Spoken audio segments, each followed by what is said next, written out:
once you start, there's no going back.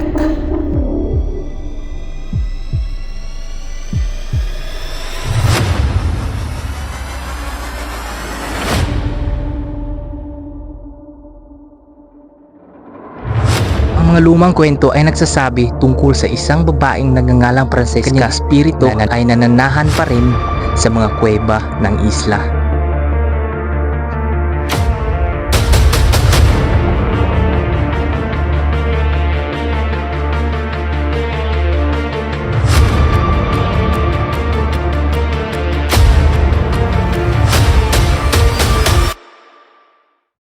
Before this video starts, let me shoutouts to Liza Simacon, Jade Milu, Main Bisa Sunday, Junel Cano, Mrs. Ching Nunez, Gia Rubles Castigon, Jewel Nature's Vlog, Scooby-Doo James Aaron, Host Jess, Super De Lajero, Manghud, Angelona Jane, Galos Lahera. Ang pupuntahan namin ay isa sa mga cave sa isla na ito. Papasok ka pa lang sa isla ay agad bubungad sa iyo ang naglalakihang pangpang na bato. Ang nakikita nyo ay isa rin sa mga dinarayo ng mga turista. At ito ay ang red hematite painting.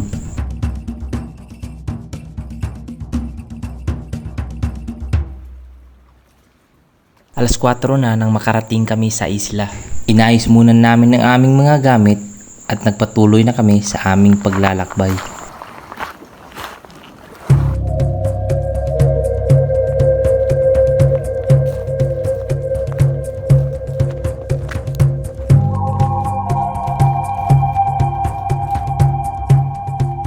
Sa parting ito ay nakadaan kami ng abandonadong kainan.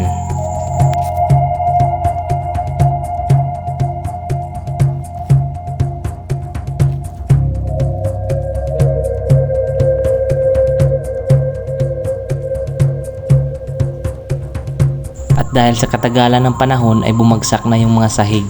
Hindi na nga ito inayos at tuluyan na ngang nasira.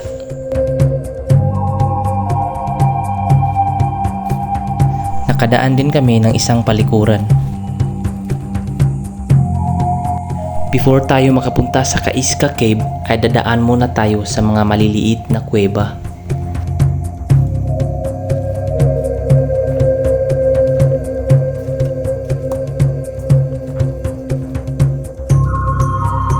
Pagkarating namin sa mismong kuweba ay agad bumungad sa amin ang napakaraming paniki.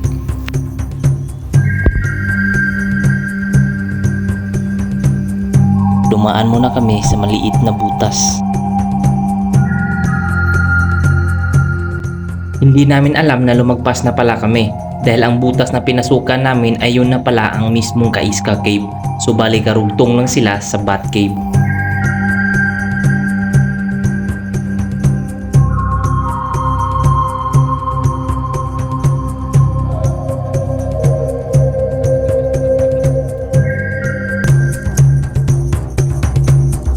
Inayos na nga namin ang aming mga gamit at pinagmasdan muna ang paligid. Let me tell you a brief history in this cave. So nung nag-research ako ay ito yung lumabas at ito rin ang sabi-sabi ng mga taong taga rito. Ang mga lumang kwento ay nagsasabi tungkol sa isang babaeng nagngangalang Francesca na naninirahan dito sa bayan ng Anda. Kilala siya sa tawag na Iska. Pinaniniwalaan siyang isang makapangyarihang mangkukulam. Hinanap siya at hinahabol ng mga taong na yon palabas ng bayan, kaya dito siya napunta sa isla ng Lamanok. Sa kapila ng mga pagkaroon ng mga buto na pinaniniwalaan ng mga taong bayan na pagmamayari ito ni Francesca. Iniisip pa rin nila na ang kanyang espiritu ay nananahan pa rin sa mga kuweba ng isla.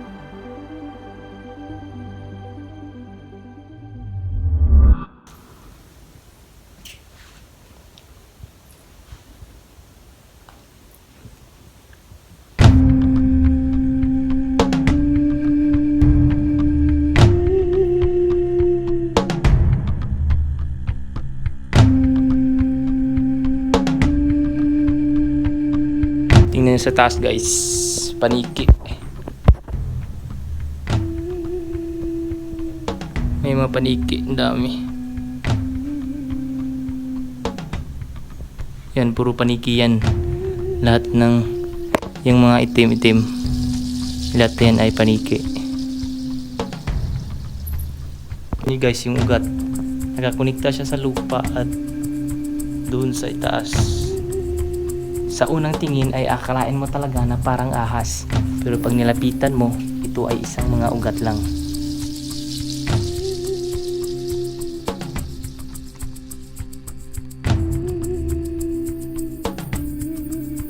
Nakakonekta ang mga ugat nito papuntang Kaiska Cave. Papapaisip ka na lang talaga na parang may koneksyon yung dalawang kuweba.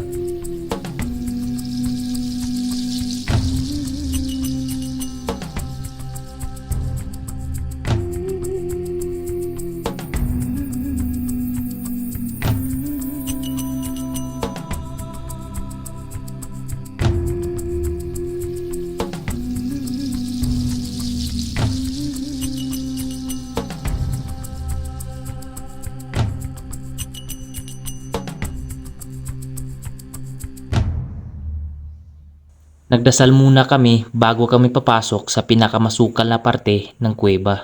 Pagkaakyat namin ay dumaan kami sa mga matatarik na bato.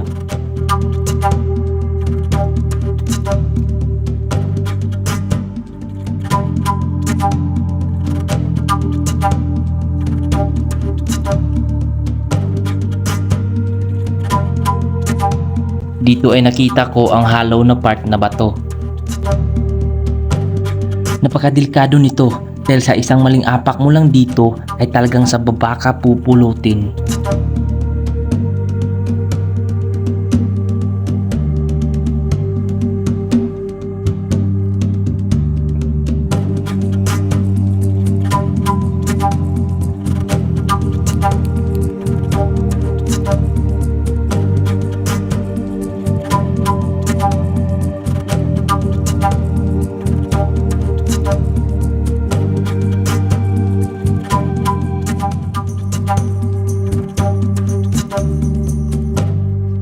Dito ay kinabahan na nga ako dahil may phobia ako sa mga masisikip na lugar at first time ko itong gagawin sa buong buhay ko.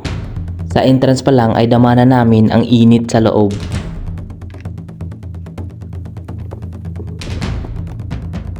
Kailangan mo talagang yumuko at humapang kung dadaan ka sa butas na ito.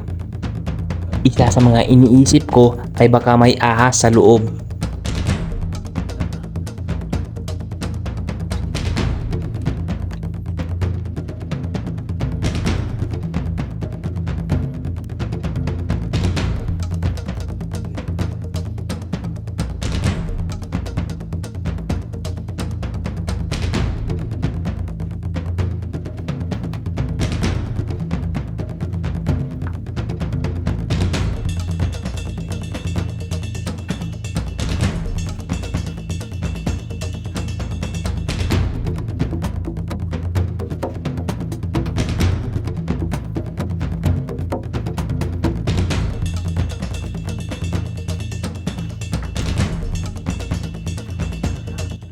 Nagulat ako dahil malawak pala ang dulo ng kuweba.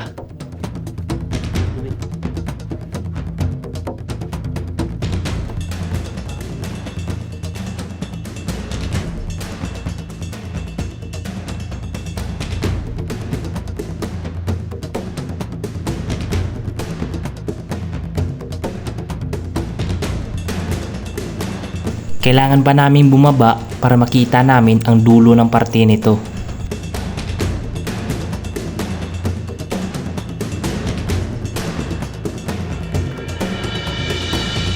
Sa part na ito ay bigla na lang nag-blurred ang aking camera.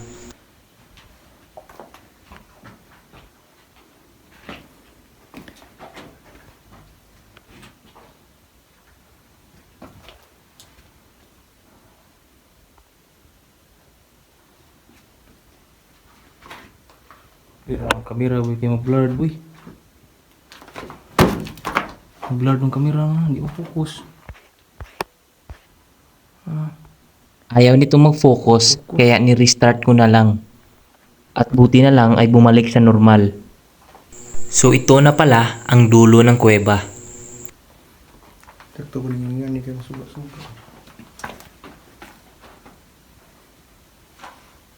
Sa part na ito ay may napansin ako na parang itsura ng aso. Ganito pala katahimik sa loob ng kuweba. Para ka nang mabibingi sa sobrang tahimik nito. Tabi.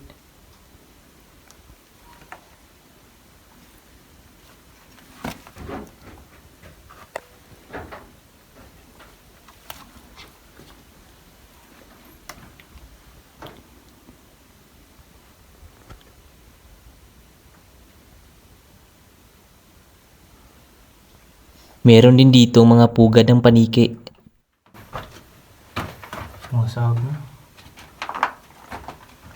Papasok pa sana kami, kaso lang kailangan mo nang humiga para lang makadaan.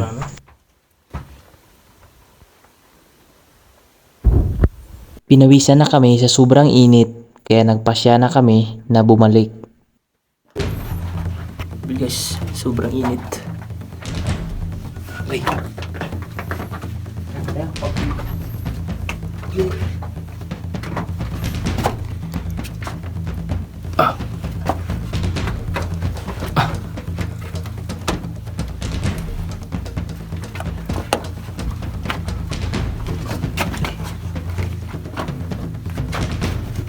Tabi.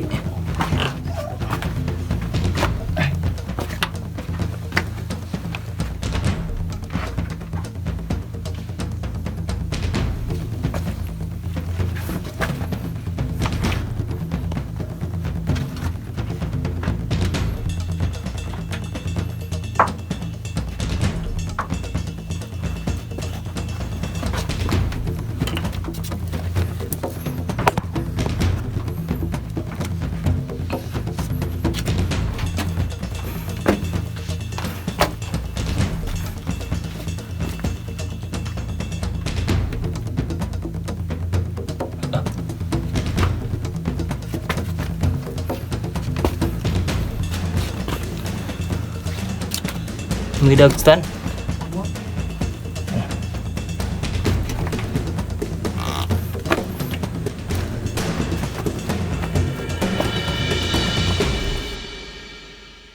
Pagkababa namin ay nagpahinga muna kami. Look. Sandok ka. Ba't muli bumalik na? Lubat muli bre. Amog na ang likod.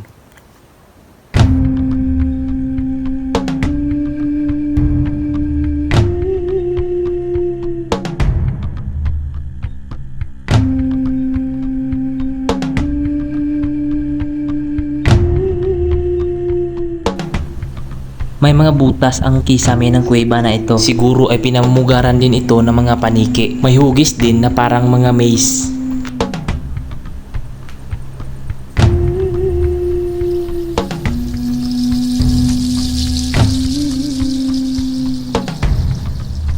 May napansin ako ditong flat na surface na parang lagayan ng mga gamit. Sa totoo lang ay kanina ko pa hinahanap ang kanyang buto. Kaya tinry kong halughugin ang bawat sulok na parte ng kuweba.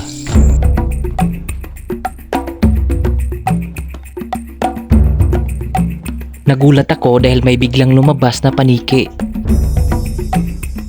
At dahil dun, dito ko nakita ang kanilang mga bahay.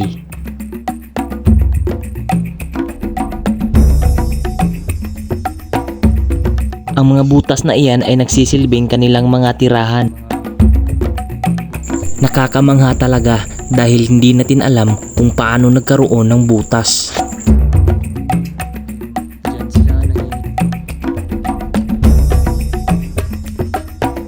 Kahit sa ang sulok ay hindi ko pa rin makita ang buto, kaya ipinagpaliban ko na lang ang paghahanap sa episode na mag-o-overnight kami dito.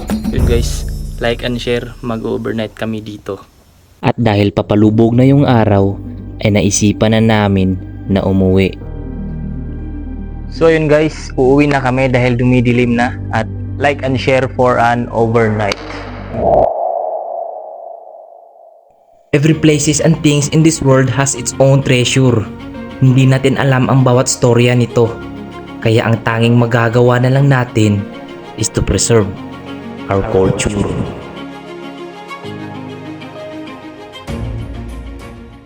A special shoutouts to Risa Gay Birdera, Maria Sara Cabiso, Rica Diloso, Jessie Buwal, Alan Castrodes, and lastly to my batch, school year 2018-2019.